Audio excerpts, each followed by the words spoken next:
Halo MotoGP lovers, selamat datang di channel pengamat MotoGP, tempat kalian bebas berkomentar dan dapatkan informasi update setiap harinya dari kami.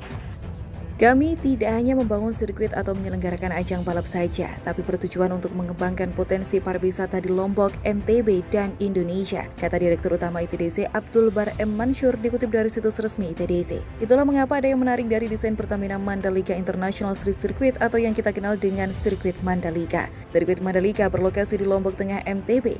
Sebagai sirkuit jalan raya pertama di dunia, Mandalika memiliki banyak keistimewaan, yaitu menghadap langsung ke Samudra Hindia dengan luas area sekitar 1035,67 hektar. Memiliki 40 garasi, sirkuit Mandalika juga mempunyai 17 tikungan. Tapi ada satu tikungan yang menjadi ikon keindahan sirkuit tersebut, yaitu berada di tikungan 10 sirkuit. Apa itu?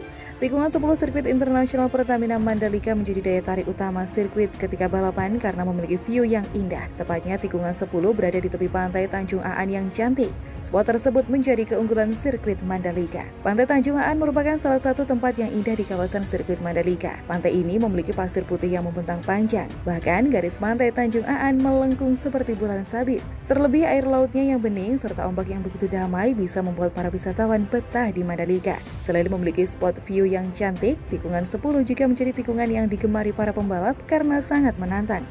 Tikungan tersebut cukup tajam sehingga membutuhkan keahlian memacu kuda besi berkecepatan tinggi dengan dikombinasi keakuratan rem dan reverse shifting atau mengoper ke gigi rendah. Tidak sembarang pembalap bisa menaklukkan tikungan 10 sirkuit Mandalika, termasuk Valentino Rossi maupun Marc Marquez. Dibutuhkan keahlian pembalap di sirkuit Mandalika dapat dilihat dari bagaimana mereka dapat melewati tantangan tikungan 10. Disinilah sensasi yang akan dirasakan para rider MotoGP maupun World Superbike nantinya.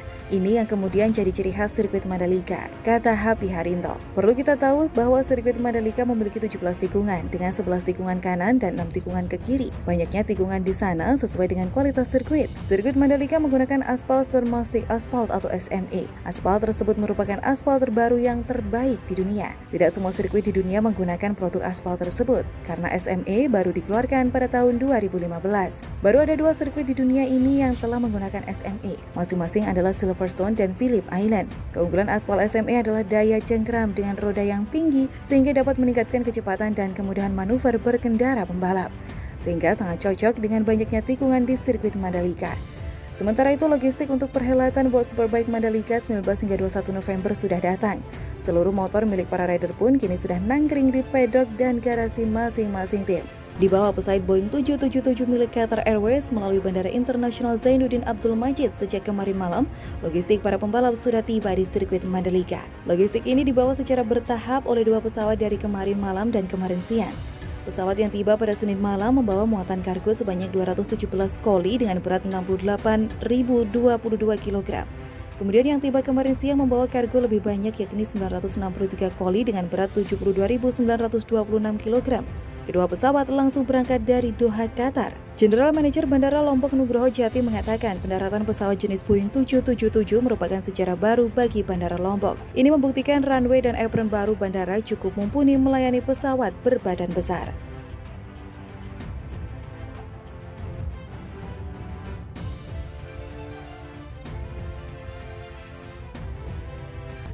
Dikutip dari Kompas, Espeleta menuturkan indahnya sirkuit Mandalika. Sirkuit Mandalika adalah lintasan yang luar biasa. Pemandangan di sekitar lintasan membuat saya yakin akan banyak wisatawan yang akan datang. Dengan pemandangan seperti itu, saya merasa Dorna harus mengatur jadwal terbaik agar para pembalap bisa tinggal lebih lama setelah balapan, ujarnya. Sporting Direktur Dorna Sport Carlos Espeleta bahkan tidak bisa menutupi antusiasmenya dalam menyambut balapan jalan raya pertama sepanjang sejarah MotoGP tersebut. Mungkin karena hal inilah Dorna tidak sabar ingin ke Mandalika. Terlihat dari jadwal MotoGP meski seperti tahun sebelumnya, MotoGP 2022 akan dimulai di Qatar. GP Qatar dijadwalkan pada tanggal 8 Maret 2022, namun GP Indonesia sendiri akan hadir dalam seri kedua pada 20 Maret 2022. Ini merupakan pertama kalinya MotoGP akan menggelar balapan motor tingkat dunia di Indonesia. Tapi perlu diketahui ada sirkuit yang tata letaknya sama dengan sirkuit Mandalika, yakni sirkuit Phillip Island yang berada di Australia. Sebelum masuk ke informasi, Indonesia patut berbangga dengan kehadiran sirkuit Mandalika karena sebentar lagi sirkuit Mandalika yang berada di Lombok Tengah, Nusa Tenggara Barat itu akan menjadi tuan rumah ajang balapan paling terkenal di dunia, yakni MotoGP pada 2022. Saat ini kawasan Mandalika digadang menjadi Bali baru dan kawasan ekonomi khusus, membuat Mandalika banyak nilai lebihnya.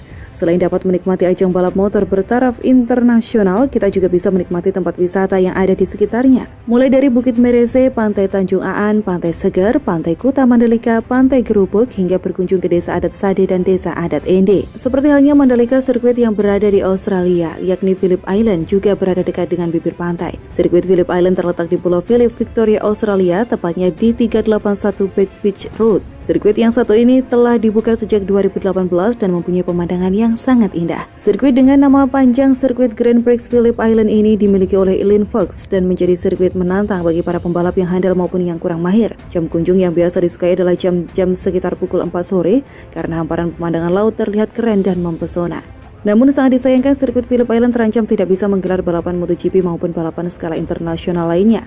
Mengapa? Selain kehadiran sirkuit baru seperti sirkuit Mandalika yang ada di Indonesia, sirkuit Phillip Island juga mempunyai kekurangan lainnya. Apakah itu? Pada dasarnya ini sudah jadi kritikan sejak lama namun tidak terlalu digubris, yaitu fasilitas di sirkuit Phillip Island dianggap masih kurang dibanding sirkuit lainnya. Phillip Island punya pit lane dan kompleks pedok yang cukup kecil, area parkir yang masih di padang rumput, dan akses ke pedok melewati jalan terbatas di atas tanah. Sirkuit ini punya kontrak panjang dengan Dorna Sport. Pada 2016 lalu, Phillip Island dan Dorna Sport menyepakati kontrak berdurasi 10 tahun hingga 2026. Namun kini lisensi sirkuit Grade A dari FIM akan habis di akhir tahun ini. Jika tidak bisa memperbaiki fasilitas dan gagal mendapat perpanjangan lisensi Grade A FIM, Phillip Island tidak bisa menggelar MotoGP. Selain faktor kehadiran sirkuit baru dan fasilitas kurang, larangan masuk ke Australia juga akan mempersulit homologasi sirkuit ini. Tentu, pengelola sirkuit harus segera bekerja keras mengupgrade fasilitas sirkuit. Namun Phillip Island masuk dalam jadwal sementara MotoGP 2022 pada tanggal 16 Oktober mendatang. Sirkuit Mandalika akan menggelar balapan pada 13 hingga 15 November 2021 dengan gelaran Idemitsu ASEAN Talent Cup. Sepekan kemudian bakal digelar ajang lebih bergengsi World Superbike yang berlangsung 19 hingga 21 November. Para pembalap itu akan menggeber lintasan sepanjang 4,310 km yang memiliki 17 tikungan terbaik di dunia. PT PP Persero Tbk, BUMN Konstruksi dan Investasi memastikan aspal lintasan sirkuit Mandalika memiliki kualitas terbaik sesuai standar mutu FIM. Dilansir dari CPNN, Komisaris Independen menuturkan dengan kualitas aspal yang digunakan, lintasan sirkuit Mandalika dapat digunakan dengan kecepatan puncak hingga 310 km per jam, kata Nur Rohmat. Kondisi demikian disampaikan saat dirinya bersama jajaran komisaris dan direksi perseroan melakukan kunjungan kerja ke sirkuit Mandalika. PT PP menggunakan campuran aspal khusus yang digunakan untuk sirkuit balap, yaitu Stone Mastic Aspal atau SMA. Keunggulan aspal SMA salah satunya adalah daya cengkram dengan roda yang tinggi sehingga dapat meningkatkan kecepatan dan kemudahan manuver berkendara untuk pembalap. Perseroan juga dipercaya melakukan pekerjaan tambahan, antara lain Race Control Building, Observation Deck, Medical Center, Helipad, Gantry, dan Pondasi Pit Building. Berkat kualitas yang dihasilkan dalam pembangunannya, proyek sirkuit Mandalika ini memperoleh 3 rekor penghargaan dari MURI, yaitu pengaspalan menggunakan teknologi BIM dengan volume terbanyak, pembangunan sirkuit pertama standar FIM, dan pembangunan lintasan sirkuit tercepat. Lintasan sirkuit yang dibangun ini merupakan sirkuit MotoGP pertama di Indonesia yang memiliki hasil pengaspalan termulus berkat teknologi yang digunakan dalam pembangunannya. Proyek pembangunan sirkuit Mandalika ini dikerjakan sejak bulan Juli 2020 hingga Agustus 2021 dan menjadi pembangunan lintasan sirkuit yang tercepat.